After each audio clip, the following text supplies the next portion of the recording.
आज मैं आपके सामने लाई हूँ एकदम यूनिक नए स्टाइल का पिज़्ज़ा। घर पर ही बना सकते हैं। ये हेल्दी भी होता है क्योंकि ये सूजी और मैदे मिक्स करके हमने इसको बनाया है। बहुत ही टेस्टी है और बहुत ही अच्छा से बनके तैयार होता है ये। तो चलिए इसको बनाना शुरू करते हैं। स्वीट पोटैटो और गाजर से जो हमने पिज़्ज़ा बनाया है उसके लिए हमने क्या क्या लिया है तो आप देख सकते हैं कि हमने इस तरह से 4 मीडियम साइज़ के छोटे स्वीट पोटैटो लिए हैं और 1 मीडियम साइज़ का गाजर लिया है। इनको मैं कच्चा ही लेना है तो इनको हमें छील लेना है। इनके जो छिलके हैं उनको छीलना है और उसके बाद हमें किसनी से इस तरह से इनको ग्रेट करना है। स्वीट पोटैटो बहुत जल्दी काले पड़ जाते हैं आलू की तरह, तो इनको तुरंत ही हमें किसना है। आप देख सकते हैं थोड़ी देर में इनका जो कलर है हल्का सा चेंज हो गया है। तो बिना देर करते हुए हम इसकी प्रोसेस करना चालू करते हैं। तो इसके लिए हमने एक बर्तन लिया है और ये बर्तन में हमने ये 1 बाउल भर के सूजी ली है और इसी बाउल से हमने 1 बाउल मैदा ली है और साथ ही हम इसमें डालेंगे एक छोटा स्पून 5 ग्राम के करीब हम इसमें ये शक्कर डालेंगे। 5 ग्राम होता है ये। 1 स्पून भर के हमने ली है शक्कर और इसी स्पून से हमने लिया है ये ड्राई ईस्ट और साथ ही हम इसमें डालेंगे इसी स्पून से 1 स्पून भर के नमक इस तरह से। और अब हमने जो ये गाजर और स्वीट पोटैटो लिया है कद्दूकस करके इसको भी हम इसमें डाल देंगे और हल्के गर्म पानी से हमें आटा गूँथना है। अभी हमें इसमें 3 स्पून ऑयल डालना है तो इसमें हम 3 स्पून ऑयल डाल देते हैं इस तरह से और गर्म पानी हो रहा है तब तक हम ये सारी चीज़ों को हाथ से मिक्स कर लेते हैं और इसका हमें एकदम सॉफ्ट डो लगा के तैयार करना है जैसा हम पिज़्ज़ा के लिए लगाते हैं मैदे का। पानी अच्छी तरह से गर्म हो गया है आप देख सकते हैं। तो थोड़ा थोड़ा करके हम इसमें पानी डालेंगे और इस तरह से हमें इसका पानी गर्म है तो बहुत ध्यान से ही हमें इसका आटा गूँथना है। इस तरह से थोड़ा थोड़ा पानी डालेंगे और इसको हम मिक्स करते जाएंगे। अभी इस तरह से सॉफ्ट डो हमने लगाया है क्योंकि इसमें सूजी है तो सूजी पानी एब्जॉर्ब करती है तो हमें एकदम हार्ड डो नहीं लगाना है।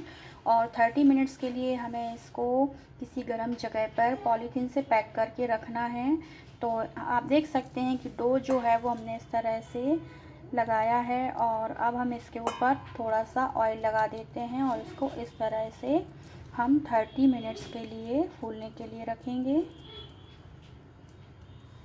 तो हम इसमें थोड़ा ऑयल डाल देते हैं। अभी इस तरह से ऑयल हमने डाल दिया है, इसको हम चारों तरफ लगा देंगे और इसको हम माइक्रोवेव में ढक कर रख देते हैं 30 सेकंड्स के लिए। अभी इस तरह से चारों तरफ से पॉलीथीन से कवर कर देते हैं हम और इसको बंद कर देते हैं और 30 मिनट्स के लिए हम इसको रख देते हैं। 30 मिनट्स हो गए हैं और हमने इसको इस तरह से बाहर निकाल लिया है आटे को क्योंकि हमने माइक्रोवेव में रख दिया था। आप देख सकते हैं कि ये फूल कर डबल क्वांटिटी में हो गया है। तो अब हम हाथ में थोड़ा सा ऑयल लगाकर इसको थोड़ा सा फेंट लेते हैं। अभी इस तरह से हमने इसको 2 पार्ट में डिवाइड कर लिया है एकदम बराबर बराबर। अब 2 पार्ट से हम इसके हम इसके 2 पार्ट कर लेंगे क्योंकि हम बहुत बड़ा पिज़्ज़ा नहीं बना रहे हैं।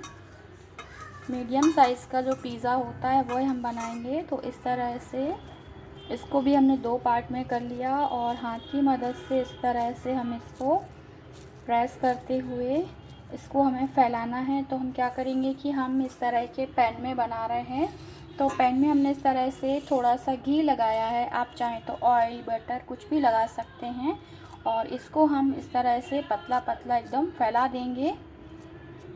बहुत ज़्यादा पतला नहीं और बहुत ज़्यादा मोटा नहीं रखना है हमें। इसको इस तरह से फैलाएंगे। अभी इस तरह से हमने इसको फैला दिया है, आप देख सकते हैं कितना मोटा रखा है हमने इसको। और अब हम इसके ऊपर डालेंगे ग्रेटेड चीज़। आप चाहें तो चीज़ स्लाइस भी ले सकते हैं। तो इस तरह से हमने क्यूब वाली चीज़ ली और इसको ग्रेट कर लिया पहले से ही। तो इस तरह से हम इसके ऊपर डाल देंगे अच्छे तरह से इसको। अभी इस तरह से हमने चीज़ को फैला दिया है और इसका जो दूसरा पार्ट है उसको हमें लेना है और इस तरह से हाथ की मदद से इसको जितना हो सके उतना पहले हम फैला लेते हैं, फिर इसके ऊपर हमें इसको रखना है। तो इस तरह से अभी हमने इसको फैला लिया है और इस तरह से रखते हुए अब हाथ की मदद से हम इसको सेट कर देते हैं इसके ऊपर। अभी इस तरह से हमने इसको फैला दिया है। तो अब हम क्या करेंगे कि गैस पर हमने इस तरह की एक जाली रखी है, ये पात्रा बनाने की या जब हम मुठिया बनाते हैं तो उसकी ये जाली है। तो इस जाली को हमने उल्टा रखा हुआ है गैस के ऊपर और गैस का फ्लेम जो है वो हमें मीडियम रखना है, एकदम डायरेक्ट आंच में हम इसको नहीं बना रहे हैं। तो अब हम ये जो पैन हमने लिया है उसको हम इस पर रख देते हैं और इसका हम ढक्कन बंद कर देते हैं और मीडियम फ्लेम पर हम इसे पहले 5 मिनट तक अच्छी तरह से पकने देते हैं। इसके बाद हम इसको पलट के देखेंगे।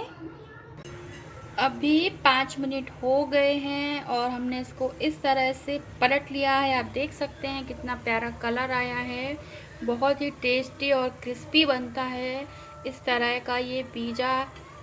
और अब हम इसको दूसरी तरफ से भी इस तरह से सेकेंगे। तो पहले हम चेक कर लेते हैं, इसे भी हमें 5 मिनट तक सेकना है ढककर। अभी 5 मिनट हो गए हैं तो वापस से हम इसको नीचे से एक बार और चेक कर लेते हैं कि ये नीचे से अच्छी तरह से पका है कि नहीं। और ये एकदम मीडियम फ्लेम पर ये पक रहा है, आप देख सकते हैं। ये देखिए नीचे से भी बहुत अच्छा सा कलर आ गया है और चारों तरफ सिकता है इस तरीके से अगर आप सेकते हैं तो अब हम इसको एक प्लेट में निकाल लेते हैं। ये देखिए कितना प्यारा कलर आया है, चारों तरफ से एकदम बराबर सिका है, कहीं भी ऐसा नहीं है कि कच्चा है या कहीं ज़्यादा सिक गया है। दोनों तरफ से बहुत अच्छा क्रिस्पी बनके ये तैयार हो गया है। तो अब हम इसको आपको कट करके दिखाते हैं, अंदर का जो इसका टेक्सचर आया है वो कितना अच्छा है। तो इस तरह से चाकू की मदद से हम कट कर लेते हैं। अगर आपके पास पिज़्ज़ा कटर है तो आप उससे भी कट कर सकते हैं। ये देखिए बहुत अच्छे से कट हो रहा है।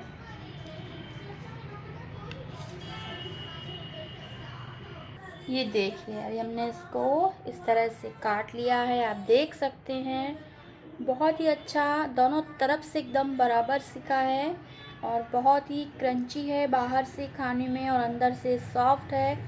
तो अगर आपको मेरे इस तरह के पिज़्ज़ा की रेसिपी पसंद आती है तो प्लीज़ मेरे चैनल को लाइक करें, सब्सक्राइब करें और अपने कमेंट हमारे कमेंट बॉक्स में लिखें। धन्यवाद।